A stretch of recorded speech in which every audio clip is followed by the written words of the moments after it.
क्या तुम्हें अनजाने से डर लगता है? आज रात इविल डेड राइज में छुपे हुए आतंक को देखते हैं। भाइयों और बहनों, डर की कहानी देखने का समय आ गया है।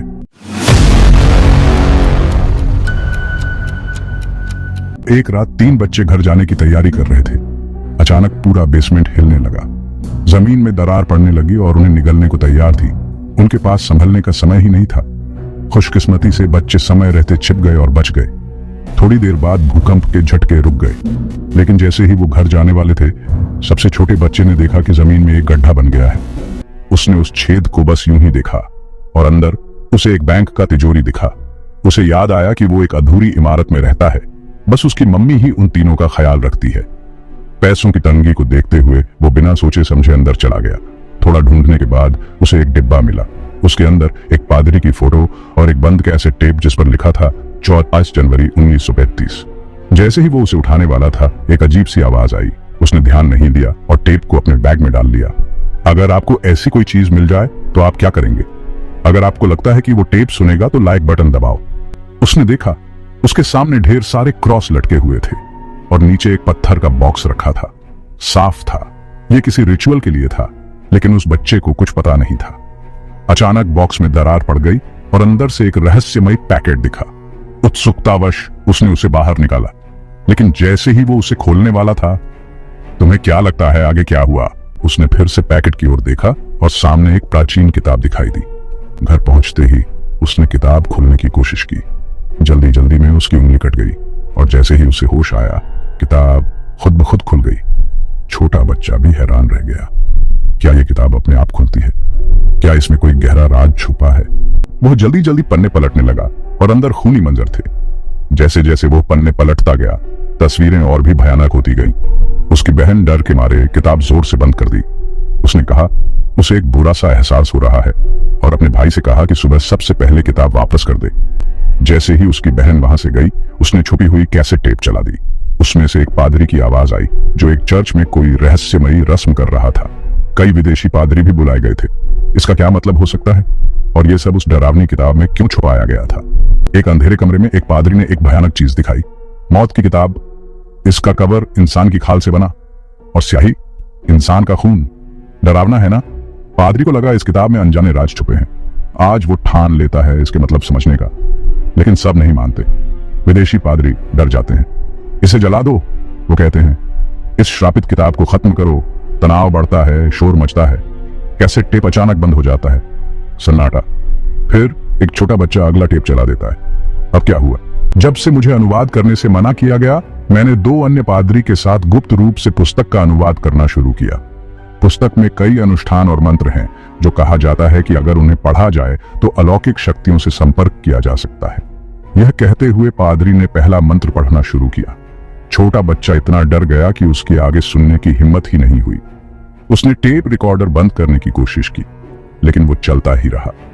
तभी पास में रखी मृत्यु की किताब अपने आप हिलने लगी, मानो उसमें जान आ गई हो। दूसरी तरफ एक चीज तेजी से तहखाने में घुस आई। मां अभी लिफ्ट से बाहर निकली ही थी कि किसी चीज ने उन्हें वापस अंदर धकेल दिया। लिफ्ट तेजी से ऊपर की तरफ भागी और सबसे ऊपर वाली मंजिल पर रुक गई। किताब भी अब हिल नहीं रही थी और उस पर एक औरत की तस्वीर थी। थोड़ी देर बाद मां की आंख खुली पर लिफ्ट बेकाबू हो गई थी। वो जोर जोर से चिल्लाई, मदद के लिए पुकारी, पर कोई जवाब नहीं आया। पूरा गलियारा कब्रिस्तान जैसा सुनसान था। मां ने लिफ्ट का दरवाजा खोलने की कोशिश की, पर तभी उनके पीछे से एक अजीब सी आवाज आई। मां घबराई ही थी कि किसी अनजानी ताकत ने उन्हें धक्का दे दिया। मां का दिल जोर से धड़क रहा था और एक रहस्यमयी आवाज उसके चारों ओर गूंज रही थी, बिल्कुल कान के पास, पर कुछ दिखाई नहीं दे रहा था। अचानक ऊपर से एक तार आया और उसे ऊपर खींच लिया। वो कुछ पकड़ने की कोशिश कर रही थी, कुछ भी, जिंदा रहने के लिए। जब उसे लगा कि अब सब खत्म हो गया तो उसने किसी तरह पकड़ लिया, लेकिन जैसे ही उसने सांस ली, तार वापस आ गया। इस बार वो आत्मा पक्का इरादा करके आई थी। उसके हाथ पैर बांध दिए। मां का शरीर हवा में लटका हुआ था, बेबस और डरा हुआ। उस रात जो दहशत, जो खौफ उसने देखा, वो उसे हमेशा याद रहेगा। छोटी बच्ची फ्यूज बॉक्स से खेल रही थी और बड़ी बेटी ने मोमबत्ती जला दी। तभी एक दरवाजा खड़खड़ाया और मम्मी अंदर आई। बड़ी बेटी को कोई हैरानी नहीं हुई। उसे नहीं पता था लिफ्ट में क्या हुआ। मम्मी ने बच्चों की तरफ देखा भी नहीं और सीधा किचन में चली गई। मजेदार बात है ना? कैसे रोज की चीजें इतनी ड्रामेटिक लग सकती हैं। अगली बार जब आप कोई लिफ्ट वाला सीन देखें, याद रखना वो आपको पकड़ के रखने के लिए बनाया गया है। और अगर आप कभी फंस जाएं तो बस गहरी सांस लें, आप बाहर निकल ही जाएंगे। आखिरकार उसने गैस जलाई और उस पर बर्तन रखा। फिर उसने ढेर सारे अंडे निकाले और उन्हें बिना छिले ही बर्तन में डाल दिया। ये देखकर उसकी छोटी बहन, जो नेशनल लेवल की गिटार टेक्नीशियन है, दंग रह गई। उसे लगा कि दीदी को कोई झटका वटका लगा है। छोटी बहन का इंट्रोडक्शन करा दूं, वो हमारी रेगुलर कस्टमर भी है। जैसे कहते हैं ना, जिसका घर घाट पे हो उसे पानी का पता होता है। उस दिन उसे पता चला कि वो प्रेग्नेंट है, क्योंकि उसे दूसरे शहर में परफॉर्मेंस देना था और ये प्रमोशन का मौका था। इसलिए वो समझ नहीं पा रही थी कि क्या करे। क्या अजीब कहानी है ना। बाद में वो अपनी दीदी के पास गई ताकि वो उसे डिसाइड करने में हेल्प करे। खैर, अब स्टोरी पे वापस आते हैं। माँ अब लगातार अपने आप से बातें कर रही थी। कभी कभी वो बड़ी भयानक तरीके से मुस्कुरा भी रही थी। जैसे ही लोगों को होश आया, माँ का शरीर कांपने लगा। ऐसा लग रहा था जैसे वो किसी भूत प्रेत से अपने शरीर के लिए लड़ रही हो। थोड़ी देर बाद माँ फिर से अपने आप में आ गई। उसने कहा, वो मेरे अंदर है। लेकिन तभी वो भूत प्रेत फिर से आ गया। शरीर जमीन पे गिरा और फटाफट दूसरों की तरफ बढ़ने लगा। माँ ने देखा उसके बच्चे खतरे में हैं। उसने फिर उस शैतान से लड़ाई की। सफेद चीज निकली और माँ ने शैतान को हरा दिया। अपनी बहन से रोते हुए बोली, मेरे बच्चों को मत ले जाओ। इस डरावने पल ने दिखा दिया कि एक माँ अपने बच्चों के लिए कुछ भी कर सकती है। यार, शैतान को हराना आसान नहीं था, पर माँ ने कर दिखाया अपने बच्चों के लिए। ये कहानी हमें सिखाती है कि सच्चा प्यार और हिम्मत किसी भी बुरे आदमी को हरा सकती है। क्या आप किसी ऐसी माँ को जानते हो? उनकी कहानी हमें भी बताओ। बड़ी बहन बेहोश होकर गिर पड़ी। छोटी बहन उसे फटाफट अस्पताल ले जाना चाहती थी, लेकिन लिफ्ट खराब थी, सीढ़ियां भी टूटी हुई थी, रास्ता पूरा बंद था, मानो कोई गड्ढा हो। वे एक अधूरी बिल्डिंग में रहते थे। पिछले भूकंप में सीढ़ियां टूट गई थी, ये तो समझ आता है। अब कोई रास्ता नहीं बचा था, तो छोटी बहन पड़ोसी के पास मदद मांगने गई। एकदम सुनसान जगह पर एक दाढ़ी वाला आदमी पागलों की तरह मदद के लिए फोन करने की कोशिश कर रहा है, लेकिन नेटवर्क नहीं है।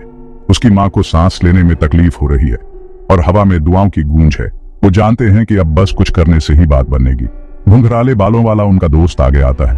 वो कहता है, नॉर्थ वाले कॉरिडोर में एक पुरानी सीढ़ी है, लेकिन एक दिक्कत है, वो एक बंद दरवाजे के पीछे है। बिना देर किए वो लोग दरवाजा तोड़ने के लिए तैयार हो जाते हैं। हर धक्के और हर सांस के साथ घबराहट बढ़ती जाती है। दरवाजा तोड़ना आसान नहीं था। उन्होंने बहुत देर तक ट्राई किया, पर कुछ हुआ नहीं। अचानक छोटी बहन के पास फोन आया। फोन करने वाली उसकी बड़ी बहन थी। उसने कहा कि वो जल रही है, उसे बचाओ। छोटी बहन कुछ समझ पाती, इससे पहले ही फोन कट गया। साफ था कि ये किसी भूत प्रेत का काम है। जब छोटी बहन ने पीछे देखा तो उसकी बड़ी बहन, जो मर चुकी थी, जिंदा हो गई थी। छोटी बहन ने हिम्मत करके अपनी बहन को छुआ तो उसका शरीर आग की तरह गर्म था। छोटी बहन ने उन्हें ठंडा करने की कोशिश की, लेकिन जैसे ही ठंडा पानी लगा, मां बेकाबू हो गई। फिर अचानक मां हवा में उठने लगी और उनका चेहरा बदल गया, जैसे किसी भूत प्रेत ने उन्हें पकड़ लिया हो। वो किसी को नुकसान नहीं पहुंचा रही थी, लेकिन एक अजीब सी आवाज कर रही थी, इतनी तेज कि पड़ोसी भी सुन सकते थे। और ये तो बस शुरुआत थी। मेरी बहन डर के मारे पागल हो गई और बाथटब का पानी उबलने लगा। क्या आप इस राज को समझ सकते हैं, या ये कहानी आपको बुरे सपने दिखाएगी? दीवारें धीरे धीरे टूटने लगी। मां ने देखा कि स्थिति गंभीर है। उसने फिर से शैतान से लड़ाई की। कुछ देर बाद मां बाथटब से बाहर आई। छोटे बच्चे को लगा मां फिर से जिंदा हो गई है, लेकिन अगले ही पल शैतान की आवाज आई। उसने कहा, मां मर चुकी है। मां ने अपनी आखिरी सांसों में शैतान को चिल्लाने से रोका, नहीं तो सब मर जाते। जैसे ही शैतान नजदीक आया, छोटी बहन ने छोटे बच्चे को लेकर भागने की कोशिश की, लेकिन शैतान जल्दी ही उनके पीछे आ गया। उसके हाथ में कांच का एक टुकड़ा था। उसने बिना कुछ बोले छोटी बहन पर हमला कर दिया और बस सब कुछ बदल गया। कांच के टुकड़े से उसका हाथ कट गया, खून टपक रहा था और वो दर्द से चीख रही थी। लेकिन बड़ी बेटी बहादुर बच्ची, उसने अपनी मां को सही समय पर रोका, अपनी छोटी बहन को बचा लिया। उसने अपनी मां को जगाने की कोशिश की, लेकिन बेकार। शैतान ने अपना भेष छोड़ दिया और सीधा हमला कर दिया। बड़ी बेटी को तुरंत मारने के बजाय उसने उसके चेहरे पर चाकू से वार किया। तभी सबसे छोटी बच्ची बीच में आ गई अपनी दीदी को बचाने के लिए। कुछ ही पल बाद एक घुंघराले बालों वाला आदमी अंदर आया, लेकिन शैतान अपना अगला शिकार चुन चुका था। बिना किसी झिझक के उसने आदमी की आंखें निकाल ली और बच्ची को खिला दी। ये कहानी डरपोकों के लिए नहीं है, लेकिन एक भयानक याद दिलाती है कि बुराई की कोई सीमा नहीं होती। छोटी बहन ने दरवाजा बंद कर दिया ताकि वो दानव फिर से अंदर न आ सके। उसकी बहन ने उसे बच्चों की देखभाल करने को कहा था, लेकिन उसने मजबूर होकर यह कदम उठाया। दरवाजा बंद करने के बाद उसने बाहर देखा। शैतान पड़ोसी के बच्चे का पीछा कर रहा था। एक चीख की आवाज आई। पड़ोसी के बच्चे की भी मौत हो गई। जैसे ही छोटी बहन को होश आया, घुंघराले बालों वाला आदमी दरवाजे पर आ गया। उसने मदद मांगी, लेकिन शैतान ने उसे मौका नहीं दिया। इस बार उसकी मौत हो गई। दरवाजे के पास गोलियों की आवाज। कौन चला रहा है गोली? आपका दाढ़ी वाला पड़ोसी। चेहरे पे डर और बेबसी साफ दिख रही है। वो खुद शैतान का शिकार करने निकला था, या कम से कम उसे यही लग रहा था। लेकिन जो हुआ वो किसी ने नहीं सोचा था। शैतान ने पलटवार किया। बिना किसी वार्निंग के एक खौफनाक चीख गूंजी और दाढ़ी वाला गिर पड़ा। उसका शिकार खत्म, एक भयानक हार के साथ। साफ दिख रहा था कि दाढ़ी वाला आदमी मर चुका था। थोड़ी देर बाद शैतान वापस आ गया। दरवाजे के कैट आई से झांक रहा था। छोटी बहन की हिम्मत नहीं हुई बाहर देखने की। उसने खिड़की से मदद के लिए आवाज लगाई, पर बारिश की वजह से नीचे वाला आदमी उसे सुन नहीं पाया। उसे लगा शायद ये सब उस किताब से जुड़ा है, तो छोटे भाई ने अपनी बहन को सब कुछ बता दिया। किताब के भयानक सीन देखकर वो सन्न रह गई। इसी बीच बड़ी बेटी ने देखा कि उसके चेहरे पर एक जख्म है जो हर मिनट बढ़ता जा रहा है। जैसे ही वो डर के मारे हांफने लगी, असली दहशत शुरू हुई। सोचो, आपको एक छोटा सा घाव हो गया है। आपको अपने पीछे एक भयानक आवाज सुनाई देती है। आप पीछे मुड़ते हैं, लेकिन वहां कोई नहीं होता। फिर आपके चेहरे से एक भूरा लिक्विड रिसने लगता है। घबराकर आप पानी पीते हैं, ये सोचकर कि वो धुल जाएगा, लेकिन कुछ फायदा नहीं होता।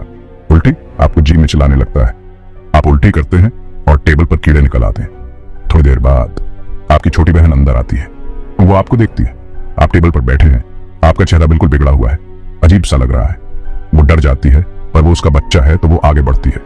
बड़ी बेटी ने पीछे मुड़कर देखा। उसका चेहरा डर के मारे सफेद पड़ गया था और वो अपने हाथ में जो गिलास पकड़े थी वो कांप रहा था। छोटी बहन भागना चाहती थी, पर बेचारी गिर गई। जैसे ही वो शैतान नजदीक आया, उसने एक बर्तन उठाया और जोर से मारा। अचानक छोटा बच्चा आ गया और उसने शैतान को रोक दिया। डर के मारे छोटा बच्चा एक कमरे में घुसा और दरवाजा बंद कर लिया। लेकिन कमरे में भी खतरा था। एक और आदमी अंदर था और शैतान ने बिना कुछ बोले उस पर हमला कर दिया। छोटा बच्चा समझता था कि शैतान मर गया, पर अचानक शैतान ने खुद ही चाकू निकाल लिया। अजीब बात यह थी कि शैतान अब हमला नहीं कर पा रहा था। लगता है उसे बहुत ज्यादा चोट लगी थी और उसका शरीर काम नहीं कर रहा था। डर के मारे छोटे बच्चे ने अपनी बहन को कहीं वो भी शैतान की तरह जिंदा ना हो जाए, इसलिए उसे रस्सी से बांध दिया। फिर छोटी बहन ने बैटरी से बिजली बनाई और बाकी का टेप सुनने की कोशिश की, ताकि पता चले कि शैतान को कैसे मारा जा सकता है। खुद को शैतान से बचाने के लिए उसने छोटे बच्चे को चाकू दिया और बच्चों को कमरे के बाहर बंद कर दिया। जैसे ही टेप चला, पादरी की आवाज फिर से आई। उसने कहा, शैतान की ताकत के बारे में लोग क्या नहीं जानते। हर कोई मौत से भागने का रास्ता ढूंढ रहा है। ये टेप एक चेतावनी है। मौत की किताब को कोई नहीं मिटा सकता। मैंने और दूसरे पंडितों ने शैतान को भगाने की कोशिश की, लेकिन वो डरा नहीं। उल्टा उसने एक पंडित को जिंदा कर दिया। उस पंडित ने जिंदा हुए आदमी को मारने की कोशिश की, पर वो मरा नहीं। अगर तुम सबको बचाना चाहते हो तो भागो। इस बीच बड़ी बेटी जिंदा हो गई। छोटी बच्ची ने बिना सोचे समझे अपनी बहन को बचाने के लिए उसे चाकू मार दिया। जैसे पंडित जी ने कहा था, ऐसे घाव से शैतान नहीं मरेगा। भागो अगर जान बचाना चाहते हो। शैतान ने छोटे बच्चे को दीवार पे पटक दिया और चाकू निकाल लिया। बच्चे को होश आया ही था कि उसकी बाह में चाकू घुस गया। शैतान हवा में उछला और टमाटर का रस उगल दिया।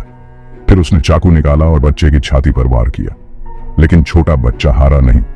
उसने गैस सिलेंडर से आग की लपटें छोड़ दी। बड़ी बेटी का पूरा शरीर कुछ देर के लिए आग से ढक गया और शैतान उसके शरीर से निकल गया। दूसरी तरफ शैतान को मां के शरीर में एक नई चीज मिली। उसके सर पे एक वेंटिलेशन पाइप था। यह कहानी नहीं, सच्ची घटना है। देर रात एक खतरनाक साया पाइप के रास्ते एक छोटी बच्ची के कमरे में घुसा। उसे लगा वो किसी ने नहीं देखा, पर बच्ची ने शीशे में उसकी अजीब परछाई देख ली। उसने एक स्क्रू ड्राइवर, जो उसका एकमात्र हथियार था, उठाया और पूरी ताकत से वार किया। राक्षस हिला तक नहीं। डर के मारे बच्ची भागी। उसका दिल ढोल की तरह बज रहा था। दूसरे कमरे में उसे एक छोटा बच्चा मिला, बिल्कुल पसीना पसीना और कांप रहा था। जैसे ही वो बच्चे की मदद करने के लिए आगे बढ़ी, राक्षस फिर से प्रकट हुआ। उसकी आंखें गुस्से से जल रही थी। उसने अपनी छोटी बहन को जमीन पे पटक दिया। घबराहट में छोटी बहन ने देखा कि पास में कैंची पड़ी है। उसने बिना सोचे समझे उसे उठाया और शैतान की तरफ फेंक दिया। कैंची शैतान को लगी और वो एक पल के लिए चुप हो गया। उसने बिना देर किए अपनी बहन को उठाया और भागी गलियारे की तरफ। वो दरवाजे तक पहुंचे और उसे तोड़ने की कोशिश करने लगे, लेकिन तभी शैतान फिर से जिंदा हो गया। छोटी बहन ने सोचा एक और गोली चला दूं, लेकिन तभी वो दाढ़ी वाला आदमी फिर से जिंदा हो गया और गोली शैतान के जानलेवा अंग में नहीं लगी। इतना ही नहीं, बड़ी बेटी, छोटा बच्चा और सारे मरे हुए पड़ोसी सब जिंदा हो गए। मजबूरी में छोटी बहन और उसकी दीदी ने लिफ्ट में छुपने का सोचा।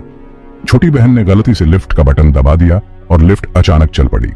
छोटी बहन हैरान थी और तभी बटन से टमाटर का रस निकलने लगा। जब उन्होंने नीचे देखा तो फर्श से भी टमाटर का रस निकल रहा था।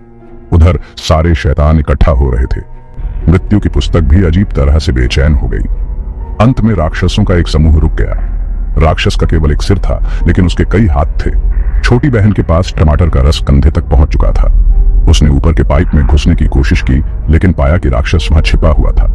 जैसे ही टमाटर का रस उसके सिर के ऊपर से बहने लगा, छोटी बहन और उसकी बहन बेहोश हो गई। शैतान ने एक बात नहीं सोची थी कि लिफ्ट अब ओवरलोडेड हो चुकी थी और तेजी से नीचे गिर रही थी। जल्दी ही लिफ्ट का दरवाजा खुल गया और टमाटर का रस बाहर निकल आया। यह दृश्य मुझे द शाइनिंग की याद दिलाता है। इसे एक जैसा नहीं कह सकते, लेकिन यह बहुत मिलता जुलता है। कुछ देर बाद छोटी बहन और उसकी बहन की आंख खुली और वे जल्दी से कार में बैठकर भागने लगी। गाड़ी आराम से स्टार्ट हो गई, कोई पुराने वाले झमेले नहीं। लेकिन थोड़ा आगे जाने के बाद टायर फंस गया। बस फिर क्या था, उनके पीछे शैतान का साया पड़ गया। छोटी बहन जानती थी कि शैतान का सामना नहीं कर सकते, तो उसने फटाफट छुपने का फैसला किया। दिल धक धक कर रहा था। जब वो एक पेड़ के पीछे छुप गए, उम्मीद थी कि शैतान निकल जाएगा। सस्पेंस साफ दिख रहा था। क्या वो बच पाएंगे? कभी कभी छुप जाना ही सबसे बहादुरी वाला काम होता है। जब उसने देखा कि दूर वाला दरवाजा बंद होने वाला है, तो छोटी बहन अपनी दीदी को लेकर भागी। लेकिन किस्मत खराब थी। छोटी बहन बच निकली, पर दीदी की किस्मत में जान बची नहीं थी। शैतान उसे वापस घसीट ले गया। जैसे ही दीदी मरने वाली थी, छोटी बहन बंदूक लेकर वापस आ गई। शैतान ने अपना निशाना बदल दिया। उसने सीधा छोटी बहन पर हमला नहीं किया, बल्कि उस पर चेनसॉ फेंक दिया। छोटी बहन कूदकर बची, पर गलती से नीचे गिर गई। शैतान ने मौका देखा और उसे मांस की चक्की में डाल दिया। शैतान हार गया, लेकिन कहानी खत्म नहीं हुई। उन्हें लगा कि शैतान का काम तमाम हो गया, लेकिन बुराई कभी मरती नहीं। लड़ाई बहुत भयानक थी। छोटी बहन ने चेनसॉ उठाया। उसने पक्का किया कि कोई भी शैतान वापस ना आए, या यूं मान लो कि उन्हें लगा। लेकिन उस दिन 5वें माले का एक आदमी नीचे बेसमेंट में गया। वो और उसका दोस्त झील के किनारे जाने का प्लान बना रहे थे, लेकिन उसे मीट ग्राइंडर के पास जाने की धुन सवार हुई। वहां इंसानों के हाथ पैर जमीन पर बिखरे पड़े थे। डर के मारे उसकी हालत खराब। उसने पुलिस को फोन लगाने की कोशिश की, लेकिन तभी पीछे से एक आवाज आई, तुम बच नहीं सकते। शैतान वापस आ गया था। बुराई कभी नहीं मरती। जैसे ही उसने प्रतिक्रिया दी, एक चीज तेजी से उसकी ओर बढ़ी। दृश्य बदलकर एक जंगल के रिसोर्ट में आ गया। अब महिला पूरी तरह पागल हो चुकी थी। उसकी दोस्त ने सोचा कि वो बस थोड़ी बीमार है और उसने ज्यादा ध्यान नहीं दिया। थोड़ी देर बाद महिला खुद से बातें करने लगी और फिर गिर पड़ी। दोस्त ने उसकी मदद करने की कोशिश की और तभी महिला ने अचानक अपनी आंखें खोली। उसने दोस्त का गला घोंट दिया और फिर एक आदमी दंग रह गया जब उसने अपनी दोस्त को दर्द से चीखते हुए देखा और अचानक एक औरत आई। उसने ड्रोन उठाया और खुद पर हमला कर दिया। जब उसे लगा कि उसकी दोस्त मरने वाली है, वो पानी में कूद गई। उम्मीद थी कि कुछ चमत्कार होगा और वो हमेशा के लिए पानी में डूब गई। आखिर में पानी की सतह पर बस खून का निशान रह गया। जैसे ही दोस्त गम में डूबी औरत पानी से बाहर आ गई, साफ हो गया कि शैतान ने उसे पूरी तरह से अपने कब्जे में ले लिया था। इस डरावनी घटना का अंत मुझे अंदर तक हिलाकर रख दिया। क्या आप ऐसी कहानी का सच झेल सकते हैं? क्या आपको हॉरर मूवी देखते हुए रिलैक्स करने में डर लगता है? अरे, ये वाली आपको सरप्राइज कर देगी। मुझे नहीं पता आपको कैसा लगा, पर यार ये तो बड़ी रिलैक्सिंग थी। इसका हर सीन आपको चौंका देगा, मजा आ जाएगा। खाने के साथ देखने में तो और भी मजा आएगा। दोस्तों, अगर आप कुछ एक्साइटिंग और थोड़ा सा स्पूकी देखना चाहते हैं तो ये फिल्म आपके लिए परफेक्ट है। चलो, मैं इस हॉरर मूवी को देखने जा रहा हूं। अगली बार क्या देखना है, या आप बताओ, कमेंट में लिख दो।